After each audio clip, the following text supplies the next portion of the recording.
Thiruvithamkoor Devaswom board മുൻ president പത്മകുമാറിനെതിരെ കടുത്ത അച്ചടക്ക നടപടിക്ക് CPM. ശബരിമല യുവതീ പ്രവേശന സമയത്തും സ്വർണ്ണക്കൊള്ള കേസിലും താൻ ചതിക്കപ്പെട്ടുവെന്ന പത്മകുമാറിന്റെ വെളിപ്പെടുത്തൽ ചർച്ചയാകുന്നു. ആത്മകഥയിൽ ചില ഉന്നതരുടെ പേരുകളെന്ന സൂചനകൾ തള്ളി പ്രതിപക്ഷ നേതാവ് പിണറായി വിജയൻ. പത്മകുമാറിന് പാർട്ടി നടപടി നേരിടുന്ന ആളെന്നും മറുപടി നൽകേണ്ട കാര്യം തനിക്കില്ലെന്നും MV ഗോവിന്ദൻ.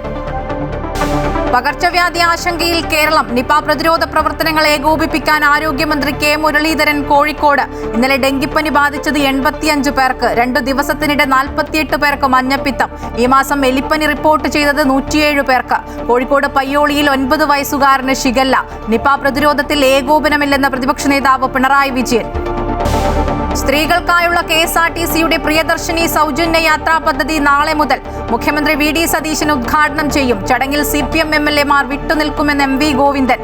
സൗജന്യ യാത്ര ഓർഡിനറി ബസ്സിൽ മാത്രമാക്കിയത് ആളെ പറ്റിക്കലെന്നും CPM സംസ്ഥാന സെക്രട്ടറി. അമ്മമാരോടൊപ്പമുള്ള ആൺകുട്ടികൾക്കും സൗജന്യ യാത്ര അനുവദിക്കണമെന്ന് ജോസ് കെ മാണി.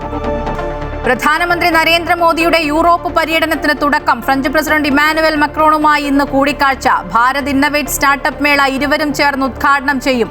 114 റഫേൽ യുദ്ധവിമാനങ്ങൾ വാങ്ങുന്ന കരാറിൽ ഇരു രാജ്യങ്ങളും ഒപ്പുവയ്ക്കും. G7 ഉച്ചകോടിക്കിടെ US പ്രസിഡന്റ് ട്രംപുമായി പ്രധാനമന്ത്രി കൂടിക്കാഴ്ച നടത്തും. അമേരിക്ക ഇറാൻ സമാധാന കരാറിൽ ഇന്ന് ഒപ്പിടുമോ എന്നതിൽ അവ്യക്തത.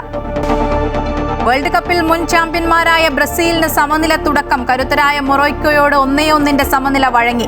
സ്വിറ്റ്സർലാൻഡിനെ സമനിലയിൽ കുരുക്കി ഖത്തർ. മലയാളി താരം തഹ്സീൻ ഇറങ്ങിയില്ല. സൂപ്പർ സൺഡേയിൽ ജർമ്മനി ഇന്ന് ക്യുറസോവയ്ക്കെതിരെ.